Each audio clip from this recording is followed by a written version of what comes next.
नमस्कार दोस्तों, स्वागत है आपका हमारे चैनल पर जहां हम आपको इतिहास के सुनहरे पन्नों की कहानियां सुनाते हैं। आज हम बात करेंगे मराठा साम्राज्य के एक ऐसे नायक की जिनकी तलवार ने इतिहास को नया मोड़ दिया। जी हाँ दोस्तों, हम बात कर रहे हैं प्रथम बाजीराव, जो पहले बाजीराव थे। एक ऐसा योद्धा जिनके नाम से दुश्मन कांपते थे और जिनकी रणनीति आज भी प्रेरणा देती है।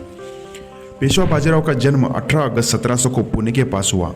वह बालाजी विश्वनाथ के पुत्र थे, जो मराठा साम्राज्य के पहले पेशवे थे।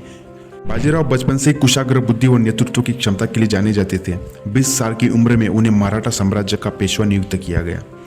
पेशवा बनने के बाद बाजीराव ने कहा था, मराठा साम्राज्य को इतना मजबूत बनाना कि कोई दुश्मन उसकी सीमाओं को पार करने की हिम्मत भी ना कर सके। और दोस्तों, उन्होंने इस वादे को सच कर दिखाया। बाजीराव ने अपने जीवन में करीब 41 युद्ध लड़े। आश्चर्य की यह बात है कि उन्होंने एक भी युद्ध नहीं हारा। उनकी सबसे प्रसिद्ध लड़ाइयों में से एक थी जो 1728 की पालखेड़ी की लड़ाई, जहां उन्होंने निजामुल मुल्क को हरा दिया।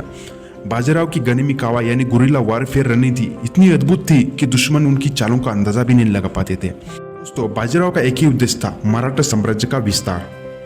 उन्होंने नर्मदा नदी से लेकर उत्तर भारत तक मराठों की ताकत को बढ़ाया। की रणनीतियों की वजह से मुगलों की ताकत कमजोर होती चली गई। बाजीराव केवल एक महान योद्धा नहीं बल्कि एक सच्चे नेता भी थे। उन्होंने अपनी सैनिकों का हमेशा ध्यान रखा। उनकी निजी जिंदगी भी उतनी ही दिलचस्प है। उनकी पहली पत्नी काशीबाई और मस्तानी के साथ उनके संबंधों ने इतिहास को और भी गहराई दी। हालांकि मस्तानी के साथ उनके रिश्ते को लेकर समाज में कई बार उन्हें आलोचना का सामना करना पड़ा, लेकिन बाजीराव ने अपने प्यार को कभी झुकने नहीं दिया। पेशवा बाजीराव ने केवल तलवार से नहीं बल्कि अपनी दूरदर्शिता और कुशल प्रशासन से भी मराठा साम्राज्य को एक मजबूत बनाया। उनकी मृत्यु 1740 में हुई, जब वह केवल 40 साल के थे। लेकिन इतने छोटे जीवन में उन्होंने जो काम किया वो हमेशा इतिहास में अमर रहेगा। दोस्तों, पेशवा बाजीराव का जीवन हमें सिखाता है कि अगर इरादे मजबूत हो तो हर बाधा को पार किया जा सकता है। उनकी कहानियां आज भी हमें साहस और नेतृत्व की प्रेरणा देती है। अगर आपको पेशवा बाजीराव की यह कहानी प्रेरित करती है तो हमारे चैनल को लाइक करें और सब्सक्राइब करना न भूलें।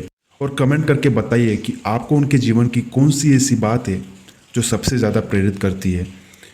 तो अगले वीडियो में मिलते हैं एक नए ऐतिहासिक नायक की कहानी के साथ। तब तक के लिए जय हिंद, जय महाराष्ट्र।